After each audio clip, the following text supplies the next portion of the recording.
আসসালামু আলাইকুম। আমি এখন আছি পটুয়াখালী জেলার পটুয়াখালী থানার খলিশাখালী গ্রামে। আর এই যে বাড়িটি দেখতে পাচ্ছেন, এটি ৩ পুরুষ ধরে চলে আসা একটি কুমার বাড়ি। এখানে মাটি দিয়েই বানানো হয় হাঁড়ি, পাতিল, কলস। চলেন ভিতরে যাই। বাড়ির মধ্যে যাওয়ার আগেই দেখা যাচ্ছে মাটির তৈরি জিনিসপত্র। আমরা এখন স্টিল, নন স্টিল, প্লাস্টিক ব্যবহার করে থাকি, কিন্তু মাটির হাঁড়িতে কোনো কেমিক্যাল নেই। তাই ডাক্তারও বলেন মাটির পাত্রে খাওয়া শরীরের জন্য ভালো। একটা প্লাস্টিক বোতল মাটিতে পচতে ৪০ বছর লাগে, কিন্তু এই মাটির হাঁড়ি ভেঙে গেলে আবার মাটিতেই মিশে যায়। আদি যুগের মানুষ কিন্তু এজন্যই মাটির জিনিস ব্যবহার করত। এই হাঁড়ি পাতিল শুধু বাসন না, এটা আমাদের গ্রাম বাংলার ঐতিহ্য। একটা হাঁড়ির দাম মাত্র ২০ থেকে ২৫ টাকা, কিন্তু এর পিছনে আছে একটা পরিবারের সারাদিনের পরিশ্রম।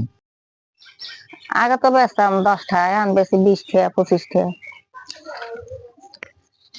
কাকার একটা হাঁড়ি বানাতে সময় লাগে ১০ মিনিট, কিন্তু একটি হাঁড়ির দাম ২০ থেকে ২৫ টাকা।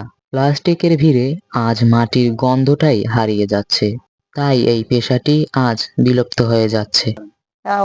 কোন দিয়ে নাইছে ২১-২২ হাজার টাকা মাটি একতলার। আগে কম কেনে, এখন আগে না কেনে না, নাহলে আমার ব্যবসা এটা। আনুমানিক কত বছর ধরে এই কাজ করছেন? কাজ ওই ডাঙ্গর ডঙ্গর যে ধরছি, সেইয়েতে এই কাম শিক্ষা করছি, সেইয়েতেই করি। একটি হাঁড়ি তৈরি করতে কত সময় লাগে? ১০-২০ মিনিট সময় লাগে। দিনে কতগুলো তৈরি করতে পারেন? বানাইলে ঠিক মতো ২০০-২৫০ বানানো যায়। আগে কম কেনে, এখন আগে না কেনে না, নাহলে আমার ব্যবসা এটা। এগুলো কোথায় বিক্রি করেন?